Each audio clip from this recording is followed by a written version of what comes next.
meet you. Hope you guess my name. But what's confusing you is just the nature of my game.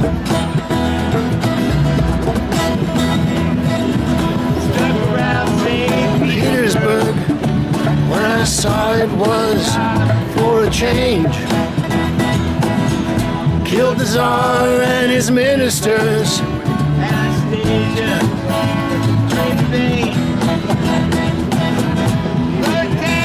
in the general's rank, when the blitzkrieg reigned, and bodies dead.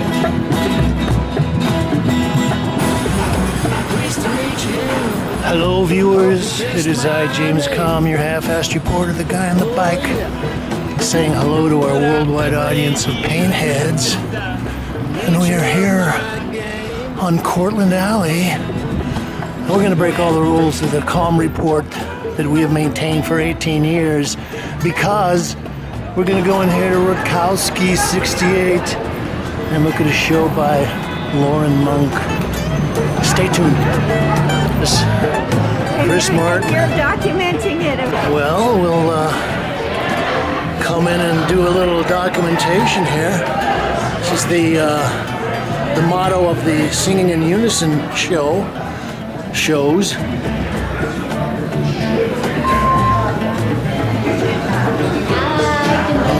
Thank you. Oh gosh, there's a lot of people I haven't seen for a while.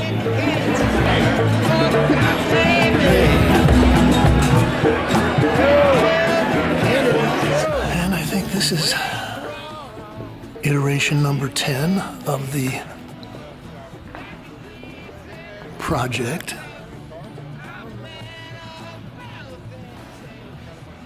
This show is curated by Phong Bui and Cal McKeever. Hey, Benno. Okay, well, I was interrupted during my initial sweep here. And I guess I should also state that not only are we looking at about 12 paintings, but Phong and Cal also curated a whole series of videos that are on these monitors with little headsets.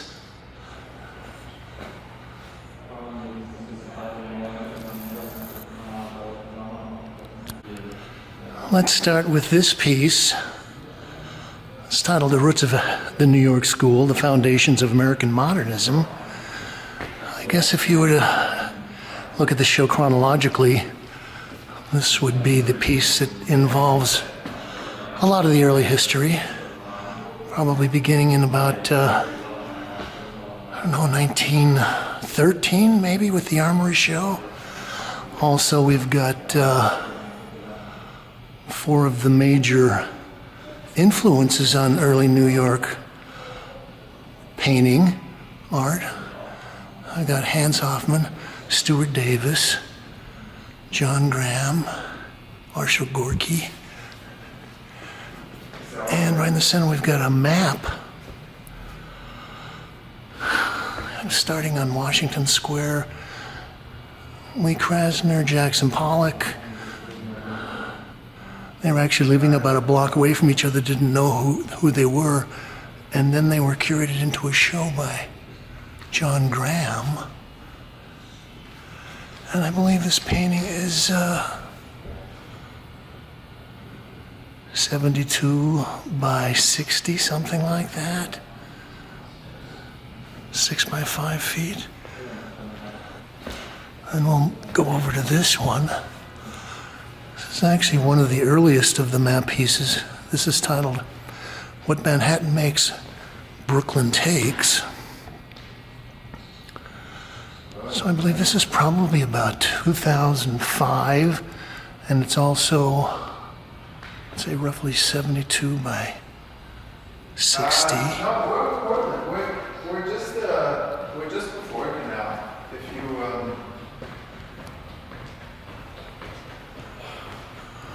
So our gallerist is doing business. Marshall Gorky Studio. This is one of the the map pieces where I actually figured out if I wanted to actually show where people lived on the maps that I would have to move the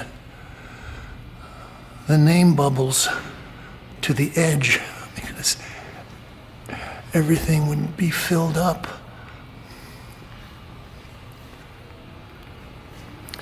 I think this one probably took me about, I don't know, a year and a half, 2 years to finish.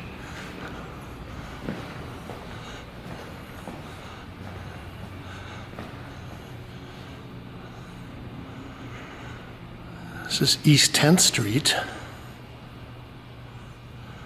think this is probably about 48 by 60.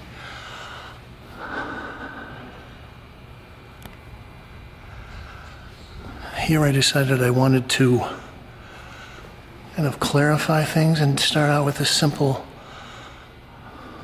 one street, East 10th Street. And one of my theories about the art world and its relationship to geography is that once a particular area gets a certain reputation for something like East 10th Street did, somehow that the resonance, some kind of psychic attraction, psychic magnetism keeps drawing people back. And in the case of East 10th Street, there was a whole group of galleries that started in the early 50s. I think it was a Tanninger Gallery. And then there were several other co-op galleries. This is with the first co-op galleries in New York. And the Artist Club was just around the corner. That scene kind of died out. People started moving away. People started heading over towards Quincy Slip or Soho. But then about 20 some odd years later, the East Village scene started up. And guess what street all the first East Village galleries started moving to? That's right, East 10th Street. And one of the funny things is that you actually had some galleries that had names that were strangely like the galleries that had been there 25 years before. So, for example, you had the Area Gallery, 82 East 10th Street. And 25 years later, you had Area X, 200 East 10th Street. Some of my other favorite artists, Gandhi Brody,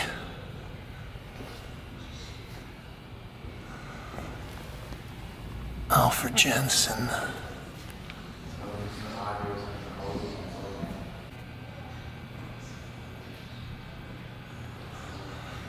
This is Soho, the center of the art world universe. I believe this is 2005 to 2007, something like that.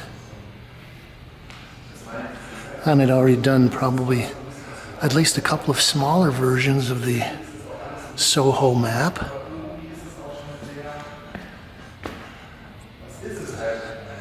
So also I decided I wanted to distinguish the artists from the galleries, and that's why I kind of used a narrower palette for the bubbles with the artists' names in them. There's a lot of people: Jeff Koons, Christo, Richard Serra, Ed Ruda, Joseph Kossuth. Gosh, a lot of these people have passed away.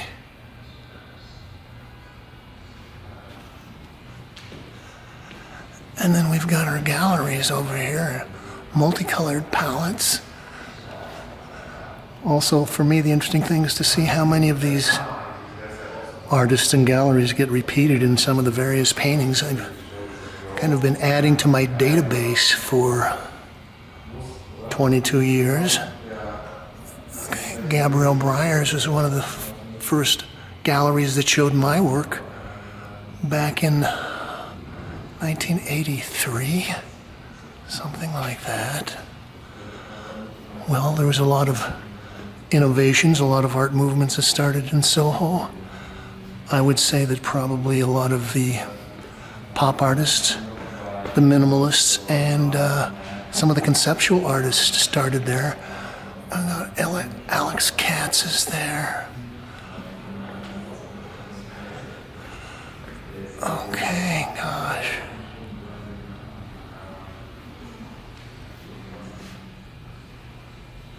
Neil Jenny, Nancy Graves. Well, after the Soho epic, I would say that was probably about 20 years from the mid-late 60s to the early 80s. Then you had a group of scruffy downtown DIY, low budge punks, I guess. They started moving over to the East Village around Tompkins Square Park. And again, here is East 10th Street. I got Nature Mort Fun Gallery, which was actually probably the gallery that kicked off the whole East Village scene. Run by Patty Astor and Bill Stelling. I used to hang out there a lot. Broke my heart when I heard that Patty had passed away earlier this year. Gracie Mansion, I saw her at the, was it a Julian Schnabel show over at Vito Space a month or so ago? Anyway, within about 3 years, so I've got Village of the Damned, East Village, 1981 to 1987, so that's roughly 6 years. So in that period of time, East Village went from a place where there were probably about 3 or 4 galleries to a place where at some point there were 80 or 85 galleries.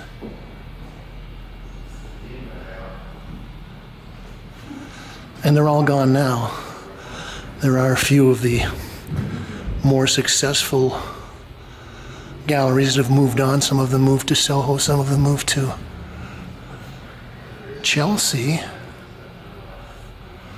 Well, like I say, the main star of the show is the Fun Gallery and Patty Astor. She's the lady that brought graffiti art into the mainstream.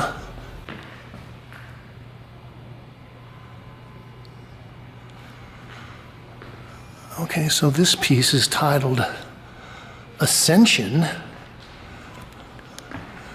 New York becomes the center of the art world.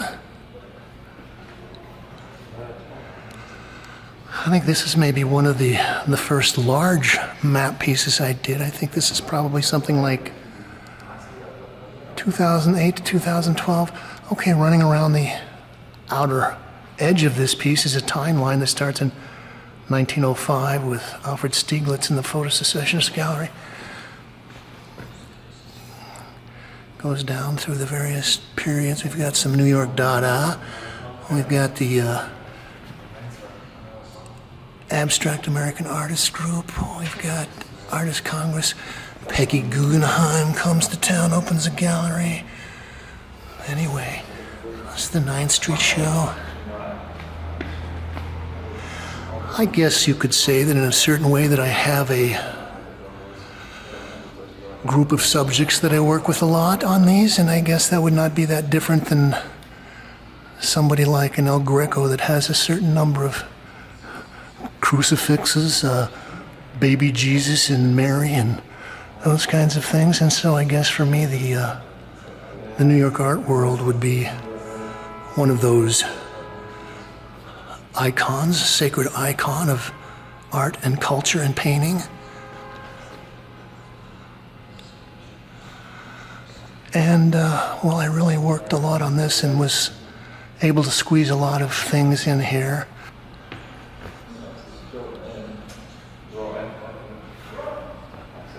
See, also one of the things that I like about the way I've been making the paintings lately is I just love the stripes. And I guess probably for the first couple of years I was doing that, they were just kind of a simple, urgent way of kind of mapping the flow and the information, but I think that they've become a kind of a nice painting thing, and I've actually done some paintings with just the stripes. Irving Sandler. And I think this pretty much has got most of the art movements and significant artists that flourished in New York during the 20th century. I was talking to someone and I said it's kind of interesting, ironic, that it starts with Alfred Stieglitz, a dealer, a gallerist, and then it ends with Leo Castelli, another gallerist, and Reinhardt, oh boy, Sandro Chia. And I was going to say that one of the reasons that I think I feature a lot of galleries is that's where the rubber hits the road. You know, you can be doing all kinds of great paintings, and if no one sees them, no one is aware of them, no one perceives them, they don't really exist. And so, gosh, if you don't have a gallery, or at least a gallery that'll show you, you don't really exist. Okay, there's Don Clemens, who I loved, and gosh, here's a video of one of her shows at Pierogi. Oh, there is Dawn. And she's got her jewelry on, her pearls, and her evening gown. She's a fantastic artist. Still breaks my heart. And many of these people have passed away. Joyce Pensado. And now we're going to look at a couple of the smaller pieces that are actually dealing in a more of a conceptual realm of art history and the various art movements and things. This one is titled "The Dualistic Nature of Aesthetics in New York as Expressed by the Conflict Between Realist and Metaphysical Artists." So this is actually a double helix, like a DNA, whatever that is, a molecule, atom, structure. And it seems to be something that has been carried on for many years. So on the realist end, we've got Winslow Homer, William Glackens, John Sloan. I think they were called the ash can painters. And then on the metaphysical side, we've got George Inness, Albert Pinkham Ryder, Robert Blake Locke, some other people, Francis Picabia. Then on the next level, we've got the early modernists who were gathered around 291. Alfred Maurer, Arthur Dove. Then we've got the social realists, Ben Shahn, Jack Levine, Ralph Sawyer, the Sawyer brothers, Thomas Hart Benton. This is kind of where it gets a little mushy. Thomas Hart Benton ended up being the mentor of Jackson Pollock. So we've got the next metaphysical layer, which also ends up getting into abstraction. We've got Jackson Pollock, Hans Hoffman, Ed Reinhardt, Clifford Still, William de Kooning, Robert Motherwell. Then I guess the 60s versions of the realists would be the pop artists. So I've got Jim Dine, James Rosenquist, Roy Lichtenstein, blah, blah, blah, blah, Klaus Oldenburg. Larry Rivers, who I loved, and I actually worked for him for a while, helped him restore a painting. And then finally the last, at least in this is up to 1960, is the minimalists. So Carl Andre, Robert Morris, Donald Judd, Saul LeWitt, Hester Street, Eva Hess. So we already looked at a painting that was about East 10th Street, and I was talking about how a lot of the artists there were involved in action painting, abstract expressionism, and then at some point all the rents, all the cheap studio space was taken, and people had to find another place. So this guy, Fred Mitchell, found some spaces down there and ended up recommending to people like Robert Rauschenberg and Jasper Johns that they moved down there. And then there was a group of, probably maybe a half dozen or 10 other artists that ended up getting spaces on Quinty's slip. And so that included people like Ellsworth Kelly, Agnes Martin, Jack Youngerman,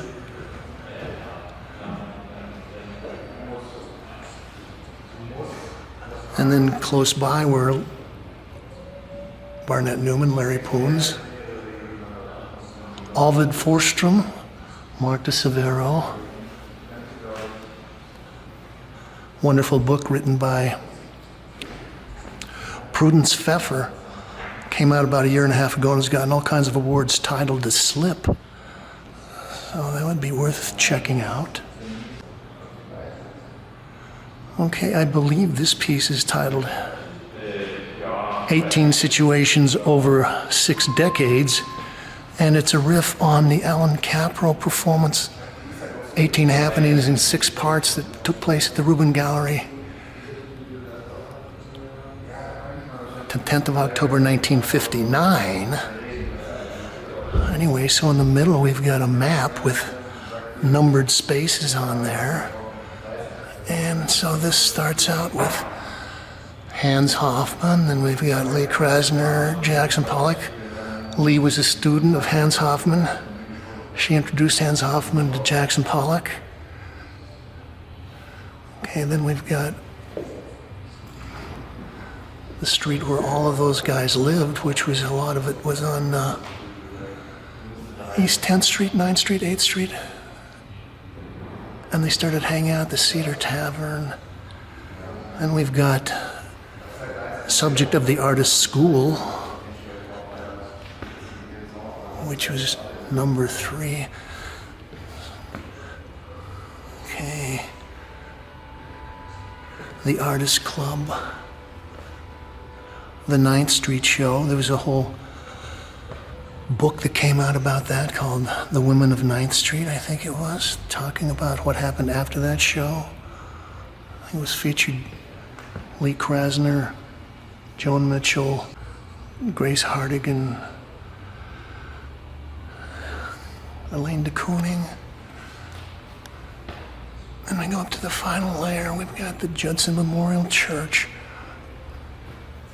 Caprow. That's also when the first artist-run gallery started popping up on 10th Street, Kamer Gallery. Paula Cooper, a lot of these people are still around, but they're getting up there. Okay, we got Leo Castelli and his former wife, Ileana Sonabend. That would be probably the first serious gallery that opened up in Soho, or one of them. One of them became one of the most influential and important galleries. And finally we get to Larry Gagosian, who worked for Leo for a while. Circling a triangle of squares. Okay, I don't have my gallery guide, but I would estimate this one is probably something like 52 by 66, something like that. 4.5 by 5.5. And again, this is dealing with a lot of history stuff. But as I pedal my bicycle around town, a lot of times I'm looking for buskers and various other cultural things. I noticed that right in the middle of downtown are a triangle of squares. And historically speaking, a lot of this neighborhood is where a lot of artists have traditionally located themselves. And then there were a lot of things that were happening there. Like here by Union Square, Andy Warhol is shot by Valerie Solanas June 3rd, 1968. Stuart Davis, along with Arthur Gorky and John Graham, were known together as the Three Musketeers. Stuart Davis is over at 437 7th Avenue.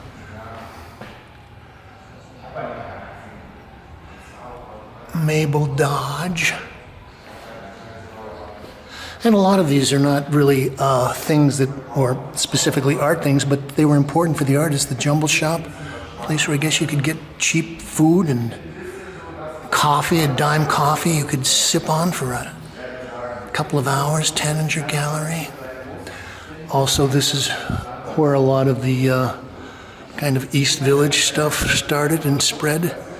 And then going south from Washington Square, you had the area where Soho started out.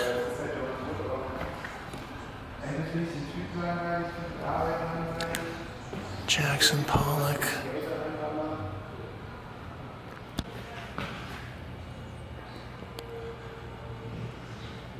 So this is one of the larger maps. And again, this is the East Village. East Village, an attempted documentation concentrating on 1979 to 1989. So this is roughly a decade. The other one we saw in Village of the Dam was only, 6 or 7 years?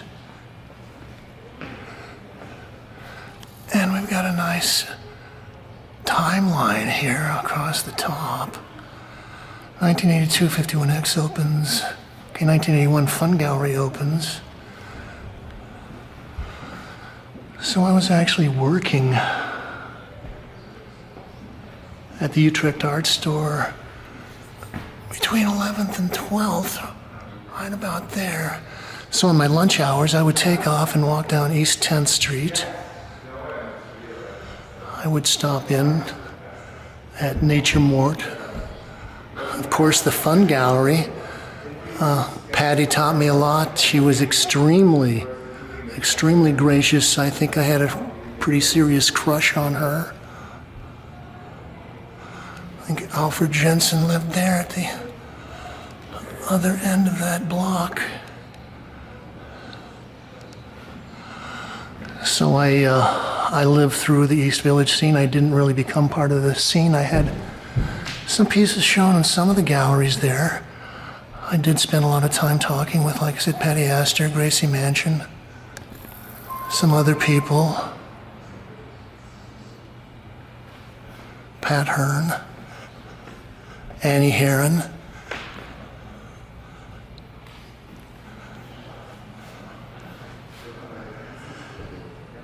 And I guess in a certain way,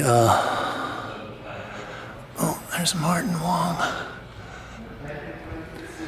This was a total dialectical opposition from the Soho thing. Soho was very clean and pristine and white boxes. This was very DIY, grungy.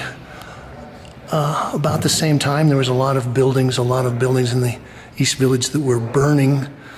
Developers would come in, and the fastest way for them to kind of clear out a space would be to torch the buildings.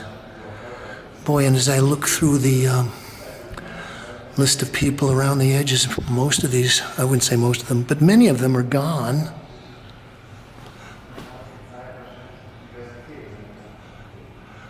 Oh, 51X, I used to hang out there and got to know a couple of the graffiti writers. Revolt,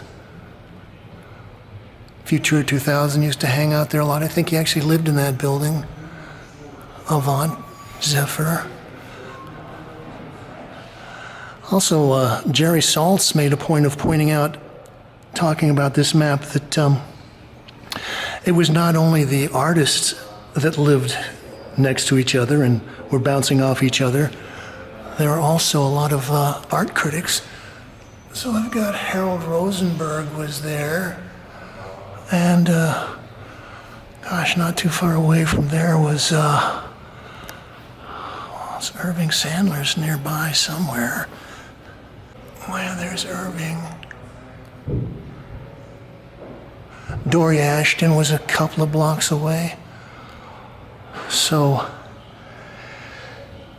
they ended up pretty much documenting a lot of the abstract expressionism, all the interesting things that happened in New York after the war, but they weren't really part of the East Village scene, although Irving Sandler has written extensively about it and a lot of other things.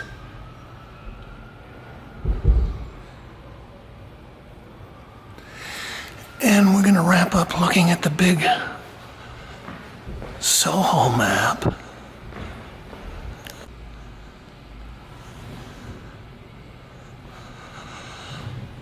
So this is Hell's 100 Acres, 1960 to 2000 Soho. And this is oil on linen, 98 by 144 inches, 2 panels. I believe I worked on this piece from 2014 to 2018. I believe I've got something like 120 galleries and 350 artists, something like that. Okay, so it's interesting for me because as I pedal my bike down here from Midtown, I pedal through part of Soho, and it's always kind of a strange experience to be working on maps of something and seeing streets and corners and little intersections, and then to be pedaling through there on a bicycle a couple of hours later. It's interesting. So we've got a nice little timeline along the bottom here. I think one of my things is not only do I like the geography of the art communities, but so that would be the space. I'm also interested in the time. So in a way you could say what I'm trying to capture is the time and space of an art community. So this started in 1960 to 2000, so that's 40 years.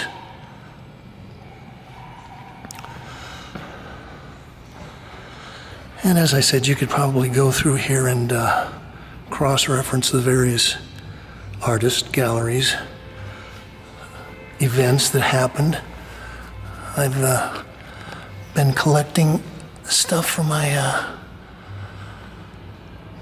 data file for probably about 25 years, and even before that, well, as I said, I worked at the Utrecht art store. My job was driving the delivery truck. So they would just say, "Hey, take a case of blah, blah, blah, blah, paint over to Chuck Close," and I would grab it, throw it in the truck, and drive over there. But I had the list, or I had the address in my little notebook that I kept. Anyway, I became a professional artist. I quit my day job and started working full-time as an artist probably about 1985. And then when I decided I was going to start doing some different types of painting, I thought, where would I get the database to start doing the mapping? And I remember I had these little notebooks, and so I pulled them out, and that was the basis of a lot of my data files. And I've just been collecting things on and on since then. Oh boy.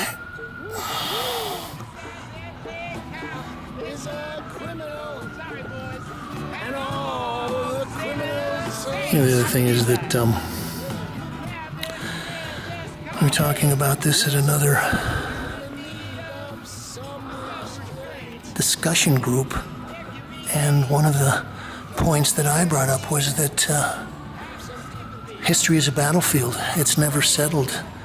People think that once it's gone by and somebody's recorded it, or the New York Times has written it up, that that's it, it's over.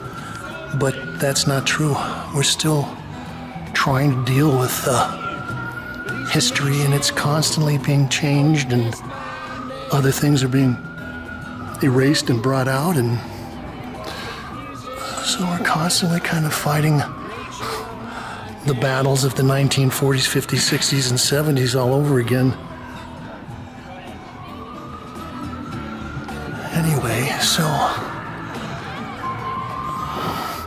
I've never done a Kalm Report dealing with my own work, so this is a unique event for me.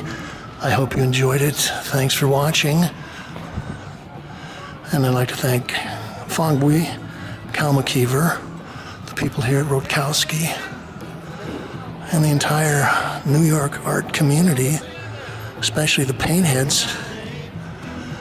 So you can like this, share, I'll link it up to all your social media sites, and you can leave your thoughts, ideas, comments, criticisms, reviews, and suggestions below. We just ask you to say, as always, thank you, Kate.